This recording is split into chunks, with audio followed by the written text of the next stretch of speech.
नमस्कार दोस्तों, आज आपके channel genius classes bye Arun sir पर हम आपका स्वागत एवं अभिनंदन करते हैं और आपको जो है तहे दिल से शुक्रिया देते हैं। अभी रिसेंट में ही हम लोगों का चैनल जो है 5000 सब्सक्राइबर्स के लिए जो है पूरा हुआ और बड़ी फ़ख्र की बात है कि अब अरुण सर का चैनल जो है मोनेटाइज भी होने जा रहा है। तो ये तो थी, चलिए सामान्य सी बात जो हम लोगों ने किया। आप लोग थंबनेल के माध्यम से देख पा रहे होंगे कि जो है भारत में, जिसको आप कई जगह पर देखते होंगे, पेपर्स में देखते होंगे, सोशल मीडिया पर देखते होंगे कि यहाँ पर अध्यापक भर्ती निकली, हाई कोर्ट का ये निर्णय रहा। यहाँ पर अध्यापक भर्ती निकली, सुप्रीम कोर्ट में ये निर्णय रहा। या फिर जनरली आप लोग एक पेपर में देखते होंगे 69,000 भर्ती में सुप्रीम कोर्ट में हुई सुनवाई। सोचिए 69,000 भर्ती, 2018 में इसका एडवर्टाइजमेंट हुआ, अभी 4 मार्च मतलब कल भी उसकी हियरिंग सुप्रीम कोर्ट में हुई है। लोग 3-4 साल नौकरी करते हुए हो गया, तब भी वो सुप्रीम कोर्ट में चल रहा है। ऐसे ही उत्तर प्रदेश में मायावती सरकार में 2011 में भर्ती आई हुई थी, जो है इसको 72,825, उस पर भी जो है निर्णय आता रहता है कि आज इतने पद खाली हैं। या 2013 में मैथ साइंस की वैकेंसी आई थी जूनियर हाई स्कूल की, वो भी सुप्रीम कोर्ट में चलता रहता है। बिहार का ले लें तो वो भी सुप्रीम कोर्ट में चलता रहता है। टेट का मैटर सुप्रीम कोर्ट में आता रहा। हर तीसरे दिन कोई न कोई निर्णय टीचिंग सेक्टर में आता रहता है। आज ये सुप्रीम कोर्ट में हियरिंग हुई। केंद्रीय विद्यालय के बारे में आता है कि मनमानी करते रहते हैं, जो चाहा नियम बना दिया, जब चाहा कर दिया। विशेषकर योग्यता के बारे में उन पर सबसे ज़्यादा प्रश्न चिन्ह उठता है। तो आज इन सभी मुद्दों पर बात करने के लिए आप लोग इसमें देख पा रहे होंगे थंबनेल में, भारत में अध्यापक बनने की योग्यताएं, एनसीटीई की गाइडलाइंस, सरकारों की मनमानियां और सक्षम न्यायालयों का जो निर्णय होता है उनका हस्तक्षेप करना पड़ता है, क्योंकि हस्तक्षेप की मजबूरी हो जाती है न्यायालयों का। जब सरकारें मनमानी पर उतर आती हैं तो वहां पर न्यायालय का हस्तक्षेप करना बनता है। उसके पीछे कारण ये होता है कि किसी के अधिकारों का हनन ना हो पाए, क्योंकि शिक्षा खुद ही एक मूल अधिकार है। अनुच्छेद 21 के अंतर्गत हमको जो है शिक्षा का अधिकार दिया गया, बच्चों को दिया गया, 6 से 14 साल के बच्चों को, उनको क्वालिटी एजुकेशन मिले। इन सभी पर हम लोग चर्चा करेंगे, स्लाइड्स के माध्यम से देखते रहेंगे कि अभी तक जो शिक्षा के बारे में जो नियम कानून बने उन पर चर्चा करेंगे, और ऐसा क्या हो जाता है कि शिक्षक भर्ती आई नहीं और कोर्ट में केस हुआ नहीं, उन सभी पर चर्चा करेंगे।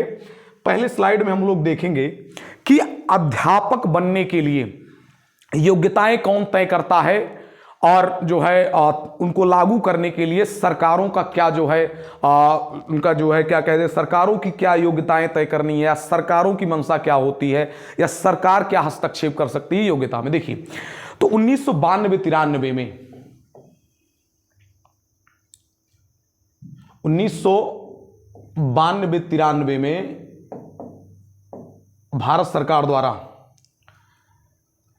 एक संस्था बनाई गई एनसीटीई, मतलब ये जो है इसको एक्ट पास कराया गया 1992 में, और 93 वो संस्था एक्टिव मोड में आ गई, तो उसका नाम रखा गया एनसीटीई। मतलब क्या होता है, national council for teacher education.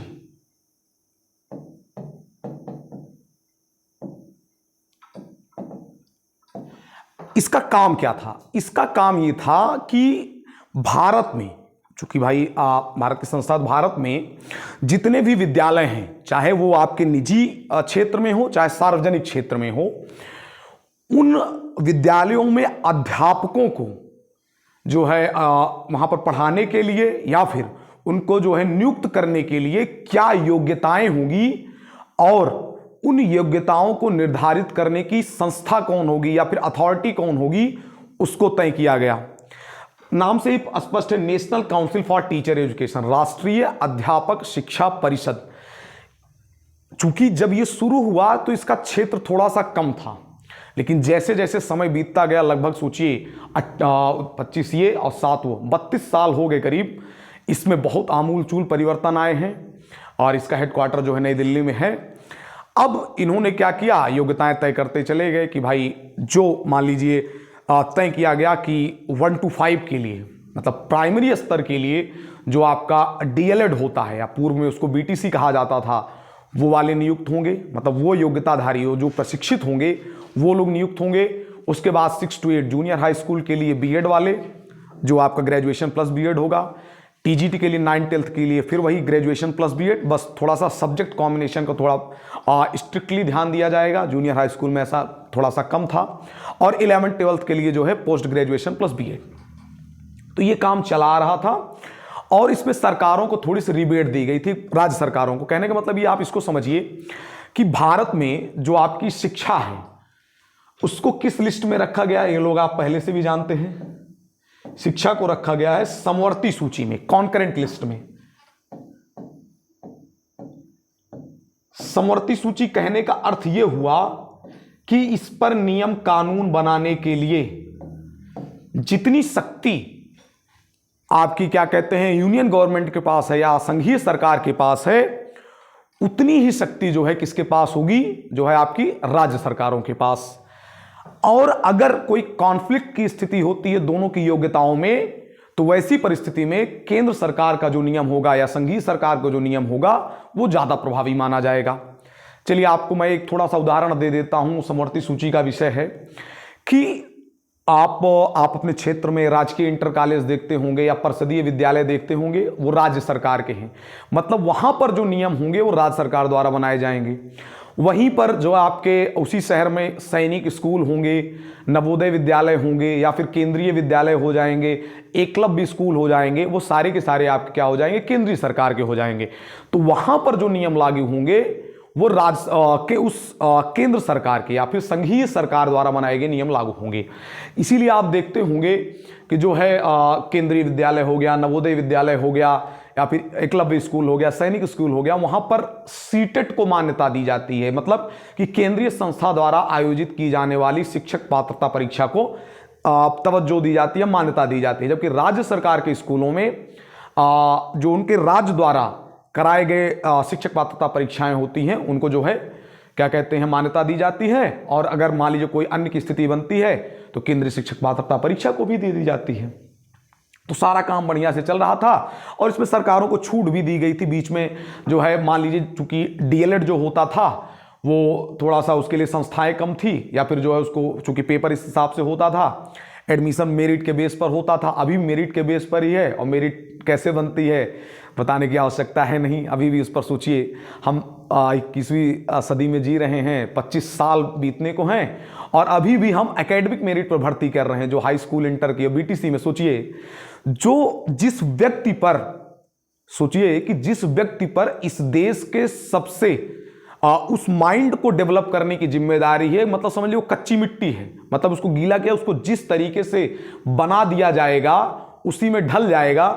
उस टीचर को प्रशिक्षित करने के लिए जो परीक्षा निर्धारित की जाए, कोई परीक्षा नहीं है हाई स्कूल इंटर और ग्रेजुएशन के मेरिट पर। सोचिए कि अभी भी सोचने का विषय है ये। हम ये कब से चला आ रहा है, आज तक ना कोई संस्था इस पर जो है अलग से नियम बनाने कि भाई आप मेरिट बनाइए तो आप एक परीक्षा लीजिए जैसे बीएड के लिए होता है। लेकिन ठीक है, सरकारों का निर्णय है, जो भी होगा उसको कहा जाएगा, बाद में देखा जाएगा।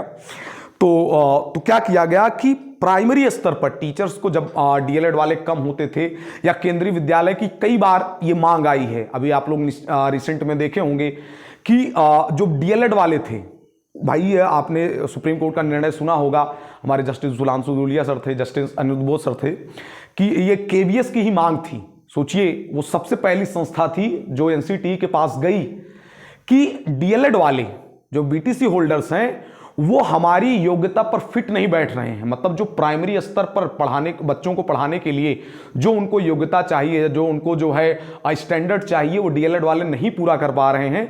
हमारे लिए कुछ अल्टरनेट व्यवस्था की जाए। तो उसके लिए फिर उनको बीएड वालों को दिया गया। बाद में बहुत सारा मैटर हुआ, उस पर अभी चर्चा करेंगे हम लोग। तो क्या किया गया कि बीएड वालों को कुछ समय के लिए दे दिया गया कि आप 1 to 5 में टीचर्स बनेंगे। उनको सामान्य भाषा में आप लोग समझते होंगे जिसको कहा जाता है विशिष्ट बीटीसी कराया जाता था कि जब तक डीएलएड होल्डर्स पर्याप्त मात्रा में हो नहीं जाएंगे तब तक प्राइमरी स्तर पर पढ़ाने के लिए कुछ बीएड धारियों को भी नियुक्त कर दिया जाएगा ताकि प्राइमरी स्तर की शिक्षा जो है बाधित ना हो। तो सारा कुछ सिस्टम चल रहा था, बढ़िया चल रहा था। अब चूंकि बहुत पुराने समय हम लोग नहीं जाते हैं, पिछले 15-16 साल का देखते हैं। 15-16 साल में कहने का मतलब यह है कि हम देखेंगे जब राइट टू एजुकेशन एक्ट 2009 बना और 2010 में लागू हुआ, उसके बाद के सारे सिनेरियो देखेंगे, चूंकि तभी से ज़्यादा मामला जो है बनना शुरू हुआ, लोग एक्टिव मोड में आए। अब सारी समस्याओं को समझते हैं। देखिए, अब इसके बाद आता है RT act 2009। RT act 2009, RT मतलब राइट टू एजुकेशन एक्ट, शिक्षा का अधिकार। तो इसमें यह कहा गया, बहुत सारी इसमें धाराएं हैं, मूल पर बात कर लेते हैं कि शिक्षा के अधिकार को मौलिक अधिकार जो है माना गया सुप्रीम कोर्ट के निर्णय के अनुसार। अनुच्छेद 21 में, हमारे संविधान के अनुच्छेद 21 में शिक्षा के अधिकार को जो है मौलिक अधिकार के रूप में माना गया। और ये कहा गया कि अगर कोई बच्चा 6 से 14 साल का है, मतलब कि उसकी एक जूनियर हाई स्कूल तक की शिक्षा को जो है अनिवार्य बनाया जाए। अनिवार्य कहने का मतलब है कि ये राज्य की जिम्मेदारी होगी कि उस बच्चे को कक्षा 8 तक की शिक्षा जो है अनिवार्य रूप से प्रदान की जाए। ये राज्य की जिम्मेदारी होगी, जिस राज्य का वो बच्चा, राज्य कहने का मतलब वो भारत सरकार भी हो सकती है या राज्य की सरकारें हो सकती हैं, उसको जो है अनिवार्य शिक्षा और मुफ्त शिक्षा दी जाए। इसीलिए आप लोग देखते होंगे 8 तक बच्चों की फीस नहीं लगती है और उनको मिड डे मील दिया जाता है, ऐसे आपको देखने में। तो ये मौलिक अधिकार है उनका शिक्षा प्राप्त करना। तो 6 से 14 वर्ष के बच्चों को जो है अनिवार्य एवं मुफ्त शिक्षा प्रदान की जाए। अनिवार्य एवं मुफ्त शिक्षा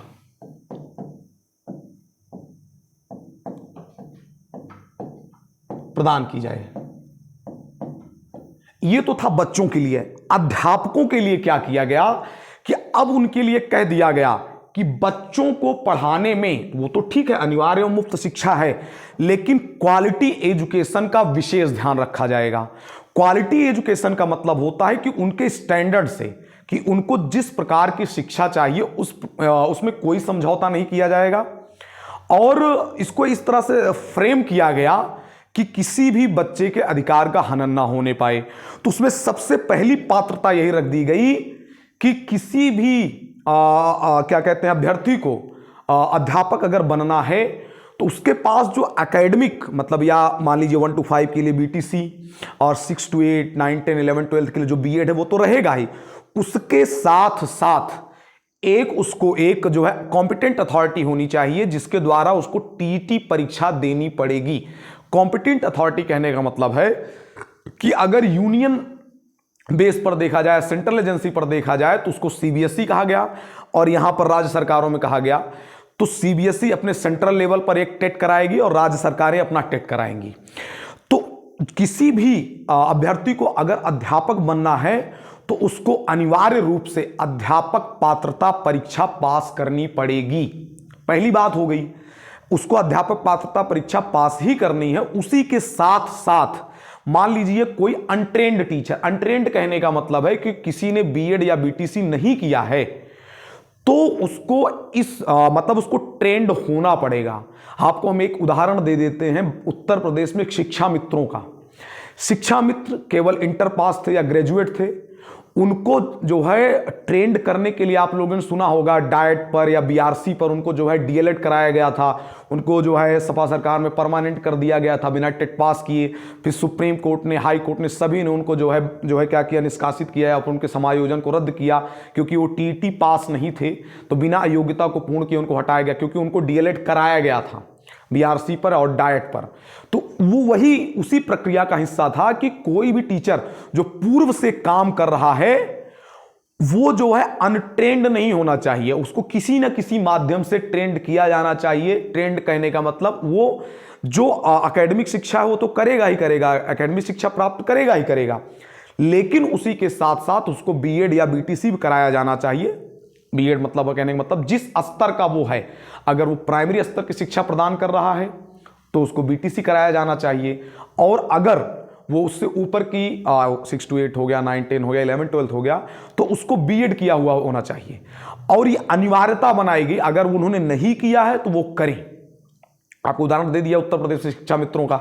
सोचिए अब वहीं से शुरू हो गया। आरटी एक्ट में कह दिया गया कि टीचर्स जो होने चाहिए वो ट्रेंड होने चाहिए।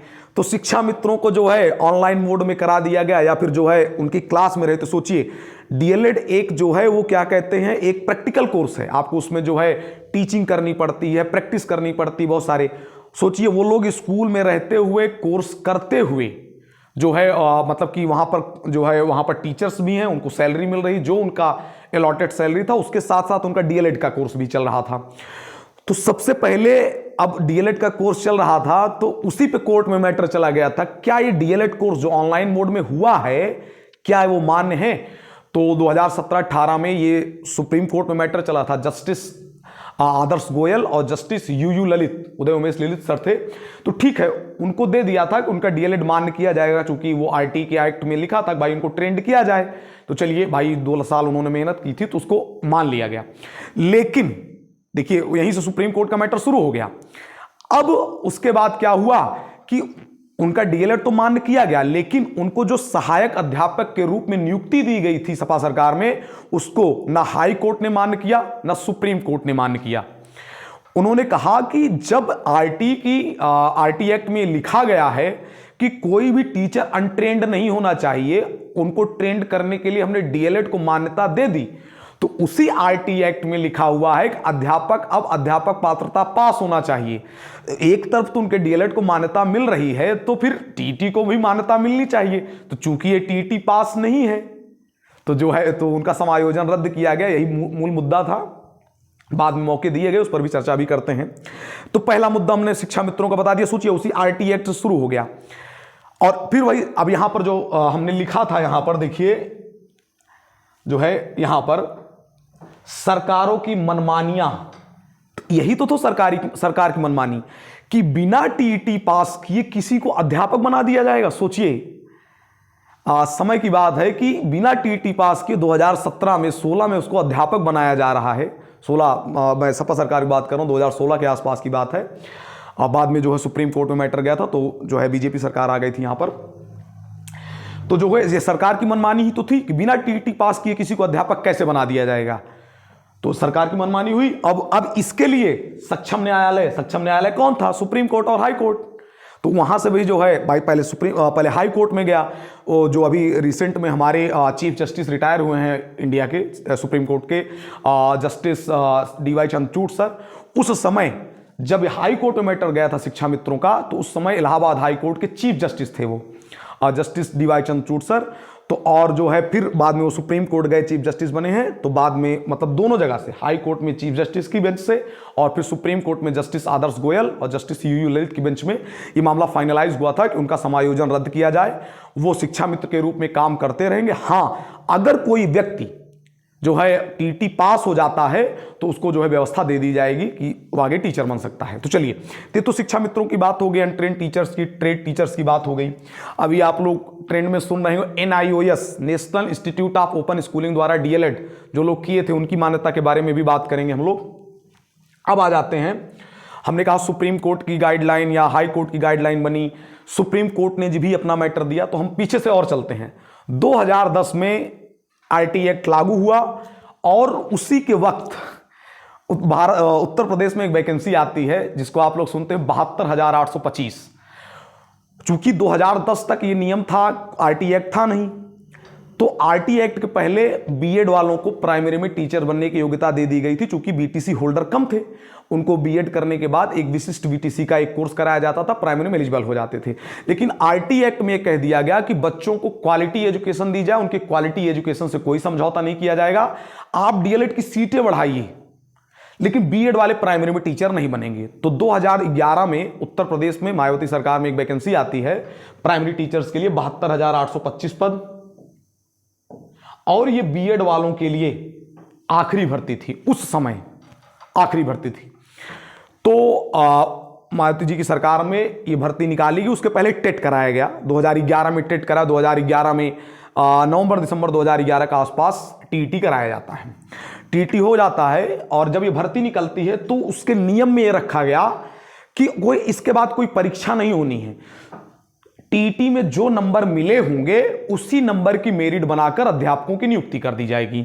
चूंकि 2011 में नवंबर में टेट हुआ, भर्ती होने ही जा रही थी, 2012 में क्या हो जाती है, सरकार जाती है बदल, 2012 में आ जाती है सपा सरकार, और सपा सरकार क्या करती है, इस नियम को पलट देती है कि टीटी मेरिट पर भर्ती नहीं होगी। टीटी जो होगी वो एक पात्रता परीक्षा है जो आपकी एकेडमिक मेरिट होगी, मतलब high school, inter, graduation, BEd या बीटीसी जो है उनके सारी की एकेडमिक मेरिट बना के और आपको अध्यापक नियुक्त कर दिया जाएगा। देखिए सरकार की मनमानी आ गई, मतलब भर्ती तो एडवर्टाइज उसी सरकार में हुई है ना, इस सरकार पलटते ही ये जो है नियम बदल दिया गया, मामला चला गया सुप्रीम कोर्ट। सरकार की मनमानी हुई, मतलब सरकार ने अपने हिसाब से उसको चेंज करना चाहा कि हम जो कि उस सरकार में टीटी मेरिट पर हुआ और इस सरकार में जो है एकेडमिक मेरिट पर आ गया।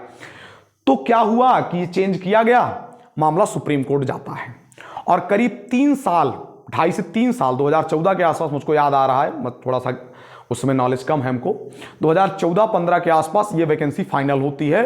अंत में सुप्रीम कोर्ट कहता है कि जिस नियम पर वैकेंसी एडवर्टाइज हुई थी उसी नियम पर वैकेंसी होगी। कहने का मतलब जो आपकी टीटी की मेरिट थी उसी मेरिट पर भर्ती होगी, एकेडमिक मेरिट को अमान्य किया जाता है।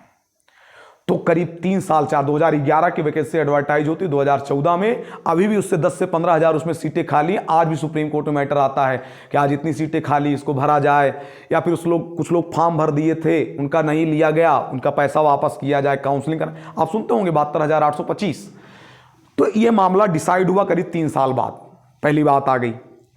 अब बात कर लेते हैं आगे चलकर जो है, जहां ठीक है हम उत्तर प्रदेश के कॉन्टेक्स्ट में ज्यादा बात करेंगे, थोड़ा सा भी केंद्र सरकार के नियमों कानूनों पर भी आएंगे। तो जब शिक्षा मित्रों का वहां से समायोजन कैंसिल होता है तो सरकार कहती है, चूंकि शिक्षा मित्रों को जो समायोजन हुआ था वो 1,37,000 पद थे करीब करीब, और तो कहा सुप्रीम कोर्ट ने ठीक है हम उनके समायोजन को रद्द कर रहे हैं, लेकिन जो लोग टीटी पास हैं उनके लिए इस भर्ती को पूर्ण किया जाए, उनको मौका दिया जाए, भाई उनके डीएलएड को मान्यता दी जाए। तो सरकार ने कहा, उत्तर प्रदेश सरकार ने, हम एक साथ तो इन पदों को नहीं भर सकते, चूंकि बहुत बड़ी संख्या है, हम 2 हिस्सों में कर देते हैं। तो ठीक है, सुप्रीम कोर्ट ने कहा आप 68,500 और 69,000 बाद में आती है, तो 68,500 के 2 शिफ्ट में कर दीजिए। अब चूंकि 68,500 का पहला एडवर्टाइजमेंट 2018 के स्टार्टिंग में आ जाता है और उसकी परीक्षा मई 2018 के आसपास होती है, जिसको आज की सामान्य भाषा में कहा जाता है सुपर टेट। तो मई 2018 में पेपर होता है, उसके टीटी करा दिया जाता है।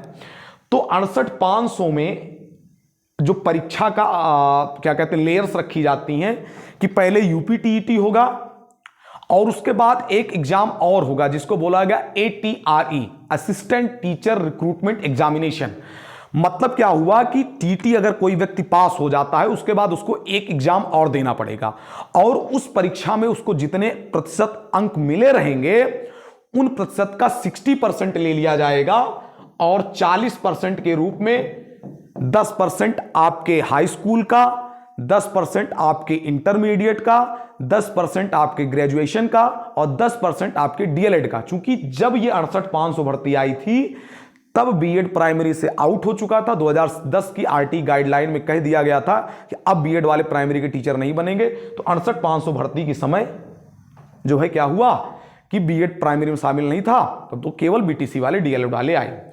लेकिन अब क्या कहें, अब नहीं कहना चाहिए, 68,500 पदों में मात्र 41,000 लोग उस परीक्षा को पास कर पाए थे। अब चाहे उसको कह दीजिए परीक्षा कठिन थी, अब लोग कह रहे परीक्षा कठिन थी इस लोग नहीं पास कर पाए। अरे भाई 41,000 लोग उसको पास किए थे ना, तो ये तो कोई नहीं कह सकता परीक्षा कठिन थी। आप अपनी योग्यता को उस स्तर पर लाइए कि सीटें खाली। सोचिए 2018 बहुत दिन की बात नहीं, 6-7 साल पहले की बात है। देश में इतनी ज्यादा बेरोजगारी, 27,000 सीटें खाली चली गई और 27,000 सीटें वो आज तक खाली हैं। अगर सबने मेहनत की होती, और मैं जानता हूं बहुत से डीएलएड होल्डर्स थे नहीं पास कर पाए थे, नहीं तो 27,000 लोग एक्स्ट्रा नौकरी में होते।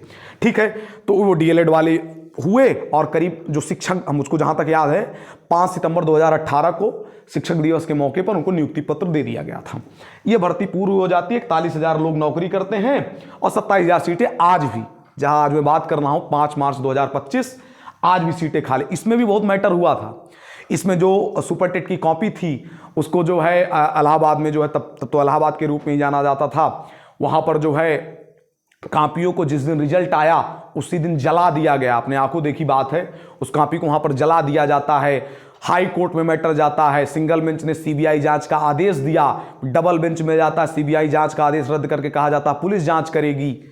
ठीक है, आज भी जो 27,000 पद इसमें खाली हैं, अभी 2-3 महीने पहले आप लोग यूट्यूब पर देख रहे होंगे कि जो है 27,000 भर्ती के लिए सुप्रीम कोर्ट ने आदेश दिया है, लेकिन ठीक है नहीं हो रहा है। वो 27,000 पद अगर उस समय भर दिए गए होते, 27,000 घरों में जो है रोशनी जल रही होती, लेकिन लोग परीक्षा ही नहीं पास कर पाए। तो ये पहला हिस्सा था उसका 68,500। तो इसमें काफ़ी सारी सीटें बच गई। तो क्या किया गया, इस जो अगली फेज की 68,500 आई थी उसको कन्वर्ट कर दिया गया 69,000 में, जिसका मैटर कल भी सुप्रीम कोर्ट में सुना गया था। सोचिए 2018 में वैकेंसी एडवर्टाइज हो जाती है, उसका मैटर अभी भी सुप्रीम कोर्ट में है, लेकिन मुद्दा दूसरा है। लेकिन उसमें भी बहुत सुप्रीम कोर्ट हाई कोर्ट हुआ, मैं एक विस्तार से बताता हूं आपको। अब अगले स्लाइड में चलते हैं। 69,000 वैकेंसी एडवर्टाइज होने से पहले पहले देखिए, ये 2018 के लास्ट में दिसंबर में एडवर्टाइज होती है। तो उसके पहले फरवरी 2018 में केंद्रीय विद्यालय संगठन, जो हमारे देश का प्रीमियर इंस्टीट्यूट माना जाता है मुस्कुराहट समझ रहे हो किस हिसाब से प्रीमियर इंस्टीट्यूट माना जाता है, चलिए देखते हैं। तो केंद्रीय विद्यालय संगठन हमारे एनसीटी के पास जाता और कहता है कि जो है जो आपके डीएलएड होल्डर्स हैं, इनसे हमारे प्राइमरी क्लास के बच्चों को पढ़ाने के लिए हमारा स्टैंडर्ड पूरा नहीं हो पा रहा है, और जो है हमको कुछ अलग से व्यवस्था करके दीजिए। तो एनसीटी क्या करती, चूंकि आरटी एक्ट में संस्थाओं को राज्यों के छूट दी गई थी कि योग्यता में 5 साल के लिए छूट ले सकते हैं, तो उस बेस पर केंद्रीय विद्यालय को छूट दे दी थी किसने, एनसीटी ने। अब सोचिए 2018 की बात है, 2019 में लोकसभा का चुनाव था। तो उस समय की जो सरकार थी, जब उन्होंने कहा कि केंद्रीय विद्यालय बीएड को क्या कहते हैं प्राइमरी में शामिल कर सकता। सोचिए केंद्रीय विद्यालय की बात कर रहा हूं, अभी केंद्रीय विद्यालय को मैं दिखाता हूं 2023 में लाके जब सुप्रीम कोर्ट का निर्णय आता है। तो 2018 में केंद्रीय विद्यालय जाता है, ये आपके सुप्रीम कोर्ट के जजमेंट में इस बात को कोट किया गया। केंद्रीय विद्यालय के कमिश्नर जाते हैं एनसीटीई के पास कि कहते हैं कि आप हमको जो है योग्यता तय करके दीजिए कि डीएलएड से हमारा स्टैंडर्ड पूरा नहीं हो पा रहा है।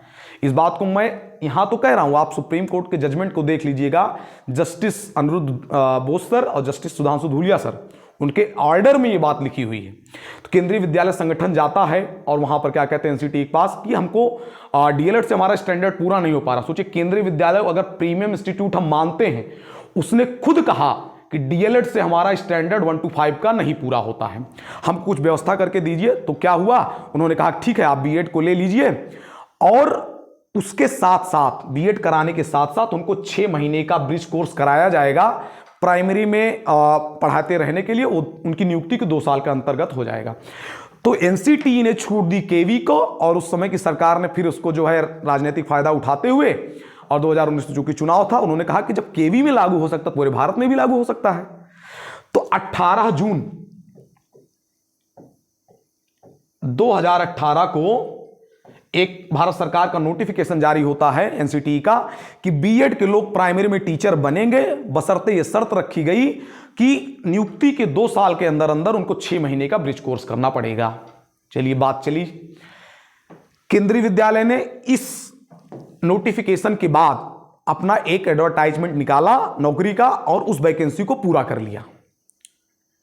मतलब आप लोग पता कर लीजिएगा 2018 में केंद्रीय विद्यालय की पूरी वैकेंसी निकली थी, प्राइमरी से लेकर जो है क्या कहते हैं टीजीटी पीजीटी और भी जो उनके क्या कहते हैं एडमिनिस्ट्रेटिव स्टाफ्स होते हैं, जेएससी का हो गया, वाइस प्रिंसिपल का हो गया, लाइब्रेरियन का हो गया, सारी चीजें थी उसमें। अब ठीक है, तो केवी ने अपनी वैकेंसी पूरी की। उसी समय 69,000 वैकेंसी एडवर्टाइज हो जाती है। मतलब कि जो हम लोगों के यहाँ उत्तर प्रदेश में जिसकी बात की पिछले स्लाइड में हमने, जो ये 68,500 था उसको 69,000 भर्ती अनाउंस कर दी गई, और ये 18/6/2018 के नोटिफिकेशन के बाद। तो फिर वहां पर ये भाई, अब चूंकि एनसीटी हमारी मेन संस्था है शिक्षकों की योग्यता तय करने के लिए, तो फिर यहां पर जो है कहा जाता है कि अब बीएड को भी प्राइमरी का टीचर माना जाएगा, प्लस ब्रिज कोर्स के साथ साथ पेपर हो जाता है जनवरी 2019 में। और फिर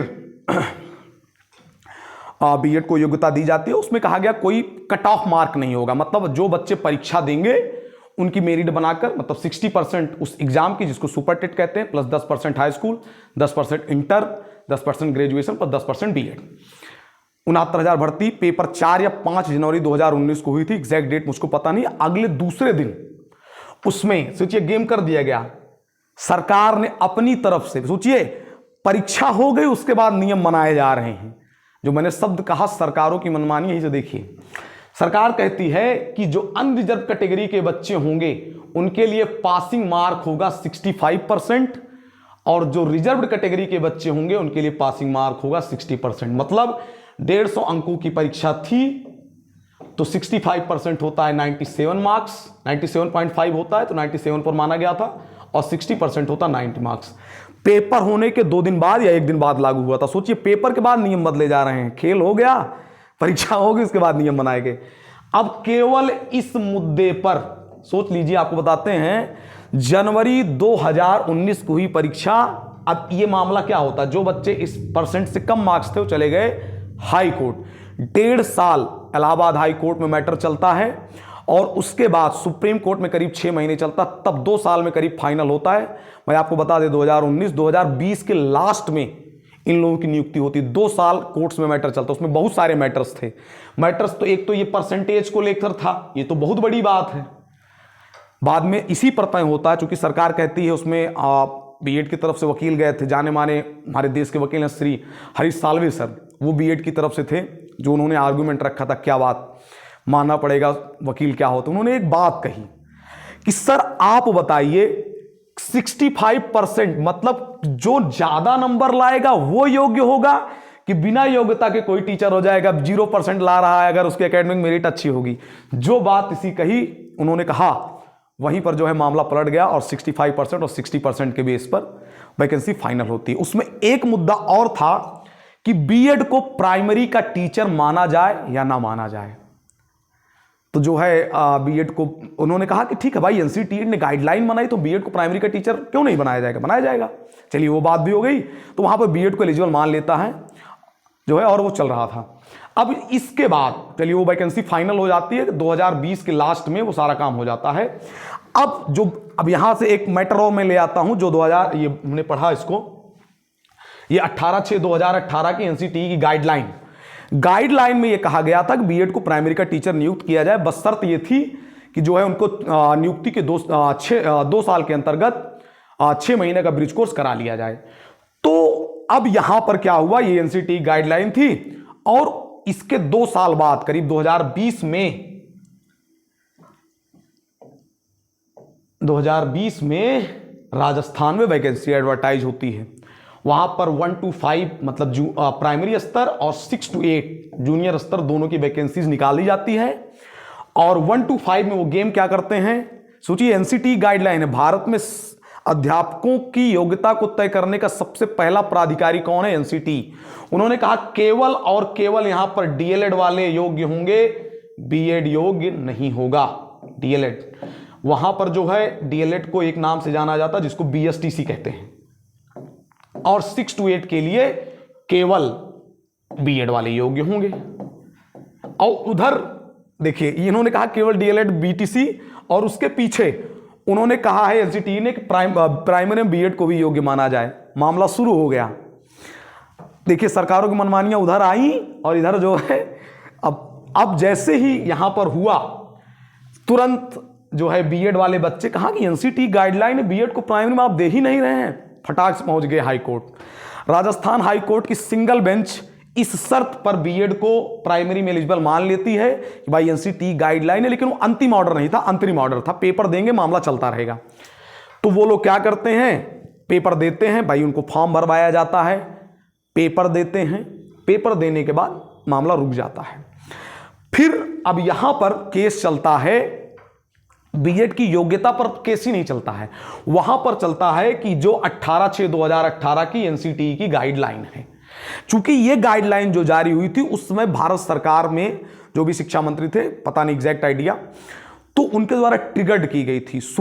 हाई कोर्ट ने कहा, राजस्थान हाई कोर्ट की डबल बेंच ने कहा कि योग्यता तय करने का अधिकार एनसीटीई के पास है, बिल्कुल सही बात है, लेकिन यहां पर यह रखा जाएगा कि जो योग्यता तय होगी ऐसे नहीं किसी के कहने पर हो जाएगी, उसके लिए एक्सपर्ट कमेटी बैठनी चाहिए। एक्सपर्ट कमेटी का मतलब राज्यों से यह व्यू लिया जाए कि बीएड को प्राइमरी का टीचर बनाया जाए कि ना बनाया जाए।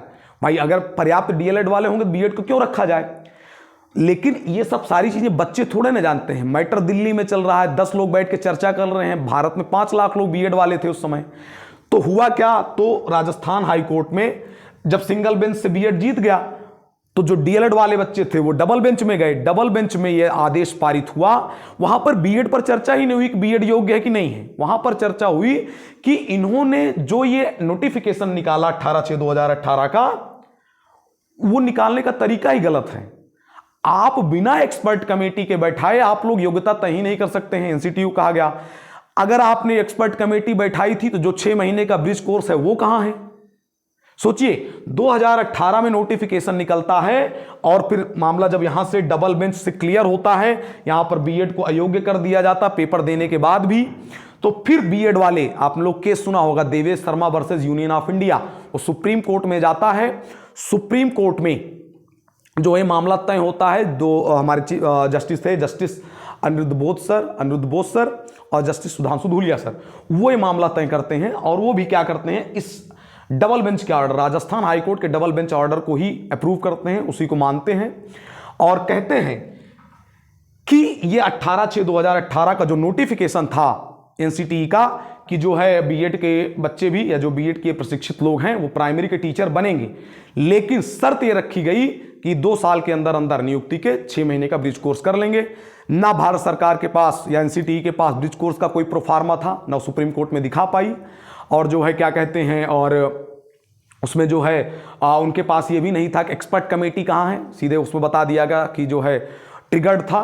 तो मामला ये बन जाता है। अंत में ये जो है 11 अगस्त 2023 को सुप्रीम कोर्ट का जजमेंट आता है, बीएड के बच्चे प्राइमरी टीचर्स नहीं बनेंगे। अब प्रश्न चिन्ह ये उठता है कि 18/6/2018 के बाद, मैं स्लाइड में बताता हूं, 18/6/2018 के बाद। और देखिए इसमें एक बात और कही गई कि क्यों बीएड प्राइमरी टीचर्स नहीं बन जाते हैं, क्योंकि आरटी एक्ट में यह कहा गया कि जो बच्चे हैं जो प्राइमरी क्लास में हैं उनको क्वालिटी एजुकेशन पाने का अधिकार है, वो उनका मौलिक अधिकार है। और बीएड को प्राइमरी टीचर्स बनाने से उनके इस मौलिक अधिकार का उल्लंघन हो रहा है। चलिए हम मानने को तैयार हैं। 18/6/2018 से लेकर 11 अगस्त 2023 तक जो बच्चे बीएड कर लिए, मैं ऐसे कई बच्चों का नाम गिना सकता हूं कि जो कि क्या कहते हैं, टीजीटी पीजीटी के योग्य नहीं है, वो केवल प्राइमरी का टीचर बनने के लिए बीएड किए। तो कुछ लोग प्रश्न करेंगे, भैया कि जो है जब प्राइमरी का टीचर बनना था तो बीटीसी कर लेते, क्यों बीएड किए? हम आपको बताते, उसका भी तर्क दे देते हैं। डीएलएड करने के लिए गवर्नमेंट स्कूल में या गवर्नमेंट कॉलेज, इसको डाइट बोलते हैं, 10,000 रुपये फीस है, मतलब सरकारी। लेकिन एडमिशन जानते हैं कैसे होता? एकेडमिक मेरिट बेस्ड, मतलब हाई स्कूल, इंटर और ग्रेजुएशन। और हाई स्कूल इंटर में खास करके उत्तर प्रदेश में कैसे नंबर मिलता है सब जानते हैं, 90% धड़ाक से आता है। कैसे आता है सब जानते हैं। तो सोचिए, जिसकी एकेडमिक मेरिट नहीं है वो कैसे गवर्नमेंट कॉलेज से बीटीसी करेगा? तो उसके पास ऑप्शन बनता है प्राइवेट कॉलेज से। 50,000 रुपये फीस है, 40,000 41,000 रुपये एक्चुअल फीस, जो और जो सारी चीज़ों को ले लीजिए, उसकी पढ़ाई लिखाई 50,000 रुपये साल। लेकिन अगर वही बच्चा बीएड का एंट्रेंस देता है तो उसको जो है 2,000-3,000 रुपये गवर्नमेंट का, वो अपनी अच्छी रैंक लेके आएगा बीएड एंट्रेंस में और 2 से 4,000 रुपये में बीएड कंप्लीट कर लेगा।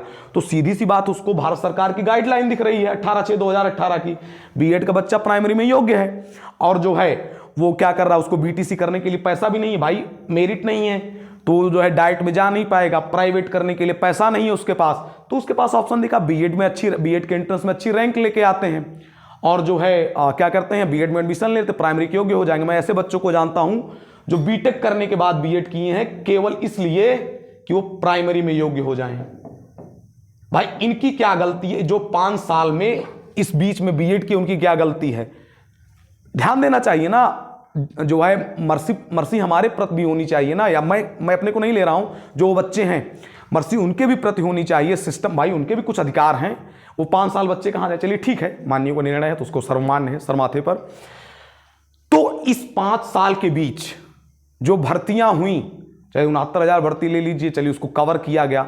लेकिन उस जजमेंट को बाद में 8 अप्रैल 2024 को क्लैरिफाई किया जाता है कि 11 अगस्त 2023 तक, मतलब इसके पहले, मतलब 10 अगस्त 2023 तक जो भी अपॉइंटमेंट हो चुके हैं बीएड, जो बच्चे बीएड हैं प्राइमरी में नियुक्त हो चुके हैं, उनकी नियुक्ति को बचाया जाए और उनके लिए एनसीटी 1 साल के अंदर अंदर 6 महीने का ब्रिज कोर्स जो है क्या करेगी, उसको जो ऑर्गेनाइज करेगी, उसको फ्रेमवर्क करेगी और जो है उनको ब्रिज कोर्स करा के उनकी नौकरी बचा ली जाएगी।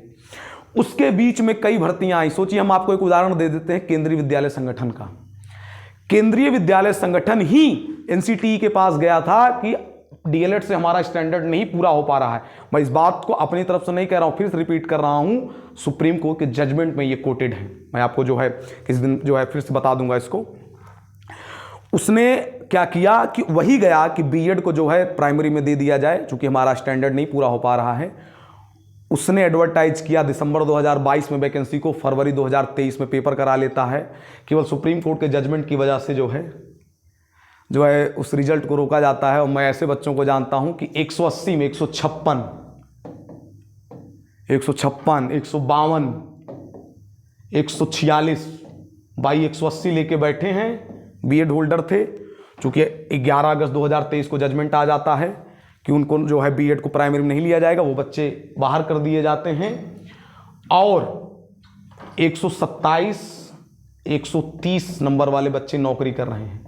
सुप्रीम कोर्ट को यह भी ध्यान देना चाहिए था, जब 60% वाले में कहा था, तो योग्यता किस में ज़्यादा है, 156, 152 में, 127, 103 में? ठीक है, ध्यान देने की बात थी। ठीक है, सबका भाग्य है, सब कुछ बनता है। ठीक है, ये हो गया बात। तो ये क्या हुआ कि बीएड को प्राइमरी से बाहर कर दिया जाता है और जो है डीएलएड को नियुक्ति दे दी जाती है। आज वो लोग करीब 1 सवा साल से नौकरी कर रहे हैं। एक तो ये केंद्रीय विद्यालय में 6000 सीटें थी। मैं आपको बता दूं, वो लोग बाहर पेपर देने के बावजूद भी 6 से 6,500 सीटें थी। इसी बीच एक बहुत बड़ी भर्ती बिहार में आती है, TRE-1 में। TRE-1 में करीब 87,000 पद थे प्राइमरी के। 87 के एडवर्टाइजमेंट मई 2023 में आता है और पेपर होता 23-24 अगस्त को। 2023 की बात कर रहा हूं मैं। और फिर चूंकि 11 अगस्त को निर्णय आ चुका होता, पेपर तो दे लेते हैं, बाद में पिटिशंस जाती हैं, लेकिन इनको जो है पेपर देने के बावजूद भी बीएड को जो है जो वहां पर नियुक्ति नहीं दी जाती, उनका रिजल्ट ही नहीं आता है। और मैं वैसे बच्चों को जानता हूं, क्योंकि वहां पर यूआर की मेरिट, अनरिजर्व मेरिट 67 गई थी, मेल की, और फीमेल की 57, 82 नंबर, 85 नंबर अनरिजर्व मेल में, और लड़कियों में 65 नंबर, 70 नंबर को जानता हूं।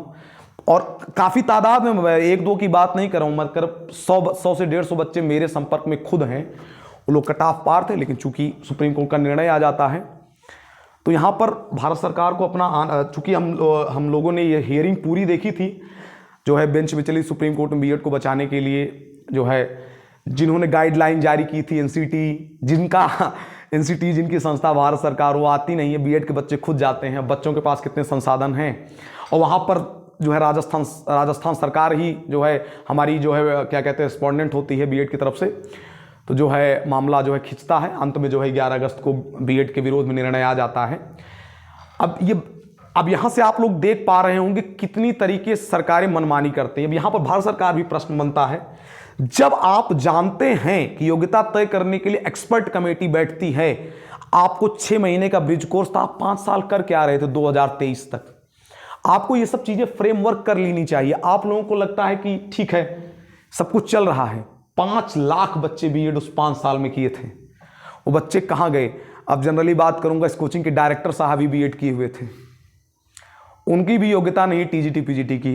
क्या देगी भारत सरकार उनके 1 लाख रुपए वापस जो बीएड किए थे? जवाब होगा नहीं, क्योंकि हम देश में हैं, इस देश में बच्चों को कोई नहीं देखता है सर। ठीक है ना, चलिए ठीक है। तो इस तरह से बहुत सारे मैटर्स देश में चलते रहते हैं।